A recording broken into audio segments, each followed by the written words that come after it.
अस्सलाम वालेकुम viewers, I hope all of you are fit and fine. Viewers, आज मैं आपके साथ एक फिजिक्स का मोस्ट इंपॉर्टेंट कॉन्सेप्ट डिस्कस करना चाहता हूँ, वो है हीट। कि हीट है क्या। तो हीट को एक्सप्लेन करने के लिए मुख्तलिफ साइंटिस्ट आए। उन साइंटिस्ट को डिस्कस करने से पहले मैं आपके सामने एक क्वेश्चन रखता हूँ।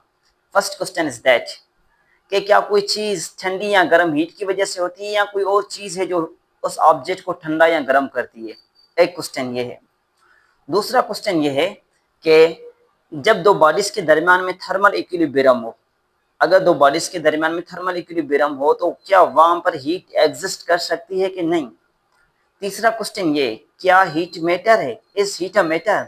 So keep in mind, heat is not a matter. अब हम डिस्कस करते हैं दो previous question, first and second. तो इनको एक्सप्लेन करने के लिए हमें हीट का कॉन्सेप्ट और वर्क का कॉन्सेप्ट लेना पड़ेगा।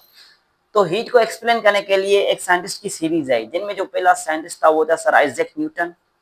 उन्होंने कहा heat is a caloric fluid. उन्होंने ये चीज कंसिडर की कि हीट क्या है, एक कैलोरिक फ्लूइड है।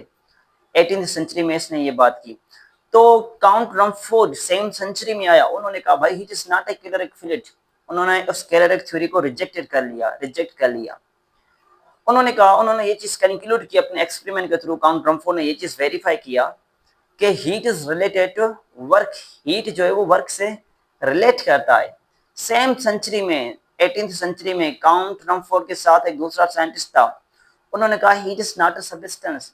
हीट कोई सब्सटेंस नहीं है, हीट कोई मटेरियल नहीं है। तभी तो मैंने थर्ड क्वेश्चन का जवाब दिया, heat is not a matter. Okay, तो अब हम इस बात को समझते हैं कि how and why count Rumford says that say that heat is related to work। heat work के साथ रिलेटेड है। फर्स्ट हम समझते हैं वर्क का कॉन्सेप्ट क्या है। हमने तो यही चीज पढ़ी है, वर्क क्या होता है, फोर्स लगा, डिस्प्लेसमेंट कवर, और that will be work. No doubt that is correct one, but that is much more at higher level than that of one. Okay, उन बातों को हमें समझना लाजमी है। एक्चुअली हम किसी भी एनर्जी को, हम अपनी एनर्जी को अगर किसी दूसरे फॉर्म में कन्वर्ट करना चाहते हैं, तो हम एक इंटरमीडिएट प्रोसेस यूज करेंगे। हम एक एनर्जी को दूसरी एनर्जी में डायरेक्टली कन्वर्ट नहीं कर सकते कि हम इसको कन्वर्ट कर लें। ओके, जैसे हम किसी को हीट अप कर लेते हैं, कोई सब्सटेंस लिया, हमने उसको हीट अप किया, फिर हमें कार्बन डाइऑक्साइड गैस वगैरह मिली, या पेज वगैरह, मैंने इसको हीट अप कर लिया तो मुझे कार्बन डाइऑक्साइड गैस वगैरह मिली। ऐसा नहीं है कि ये डायरेक्ट मिलेगा, मुझे कोई इंटरमीडिएट प्रोसेस यूज करना पड़ेगा भाई।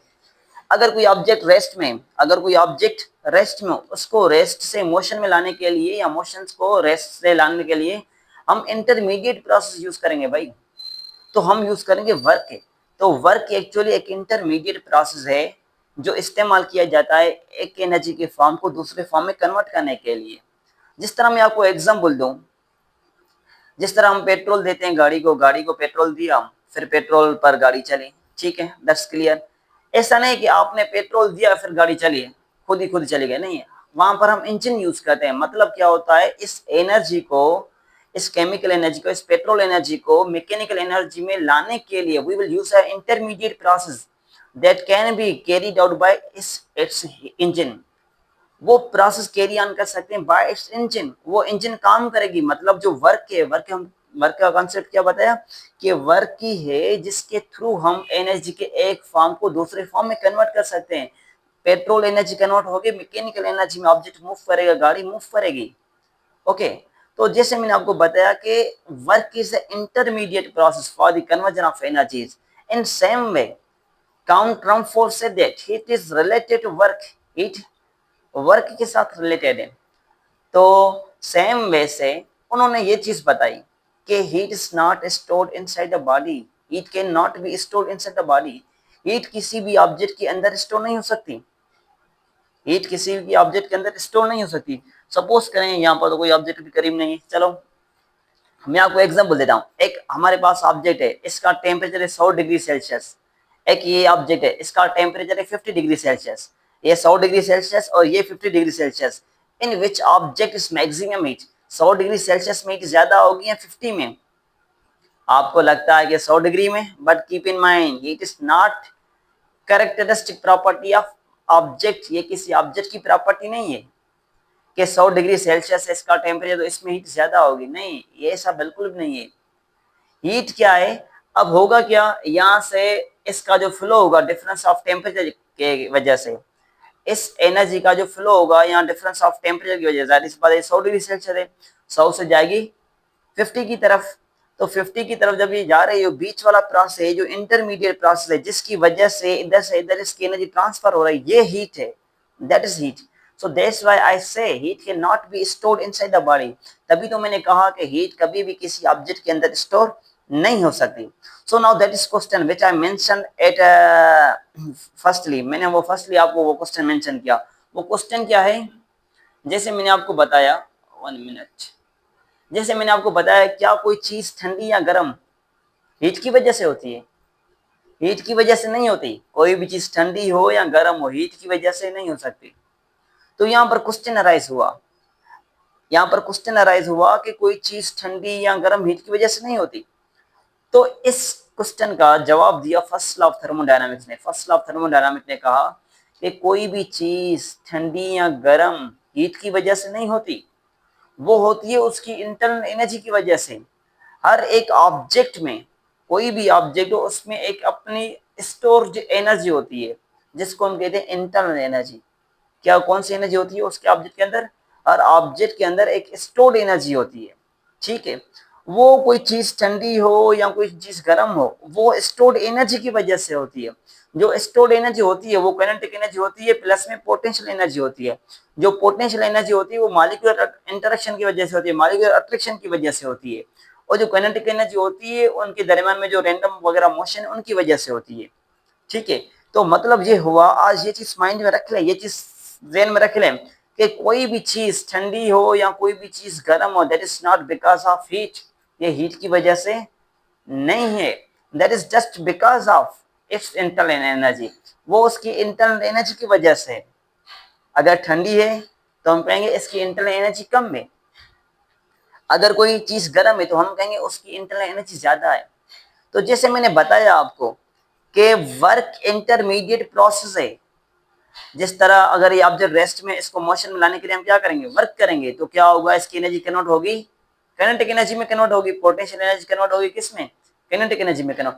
किसकी वजह से हुई? इस वर्किंग की वजह से। जिस तरह मैंने कहा work is intermediate process which converts energy का, which converts one form of energy to other form of energy, energy के एक फॉर्म को दूसरे फॉर्म में कन्वर्ट करता है। तो same as heat is like that one, heat भी इस तरह ही होती है, it is also intermediate process. जिस तरह मैंने बताया कि इस ऑब्जेक्ट का 100 डिग्री सेल्सियस टेम्परेचर है, इसका 50 डिग्री सेल्सियस है, तो जो एनर्जी का यहाँ पर टेम्परेचर का डिफरेंस है 50 डिग्री सेल्सियस, तो हीट इधर से इधर फ्लो करेगी। तो ये जो इंटरमीडिएट प्रोसेस है जिसमें हीट फ्लो कर रही है, इसकी इंटरनल एनर्जी फ्लो कर रही है, that internal energy, that intermediate process said to be a heat. ये इंटरमीडिएट प्रोसेस कहलाता है कि दैट इज अ हीट, ये हीट होती है। अगर क्वेश्चन सेकंड, सेकंड क्वेश्चन क्या है? सपोज करें एक ये ऑब्जेक्ट है, इसका टेम्परेचर है 50 डिग्री सेल्सियस, ये ऑब्जेक्ट है, इसका टेम्परेचर है 50 डिग्री सेल्सियस। दोनों का टेम्परेचर क्या है? बराबर है, ना हीट इधर से इधर जाएगी ना इधर से इधर जाएगी, दोनों का टेम्परेचर सेम है। It means both objects are in state of equilibrium, दोनों ऑब्जेक्ट क्या है? इक्विलिब्रियम वाली कंडीशन में। तो मैंने ये क्वेश्चन कहा क्या जब दो ऑब्जेक्ट इक्विलिब्रियम कंडीशन में हो, क्या उनके दरमियान में हीट एग्जिस्ट कर सकती है? So answer is that no, heat cannot be exist when the temperature of both object will be same। जब दो ऑब्जेक्ट का टेम्परेचर सेम होगा, थर्मल इक्विलिब्रियम में होंगे, तो वहां पर इंटरमीडिएट प्रोसेस होगा ही नहीं, ना इधर से एनर्जी इधर जाएगी ना इधर से एनर्जी इधर जाएगी। It means there will be no intermediate process, यहाँ पर कोई इंटरमीडिएट प्रोसेस नहीं होगा। सो when we are discussing about that one concept thermal equilibrium, so in that concept heat does not exist, heat exist नहीं करेगी।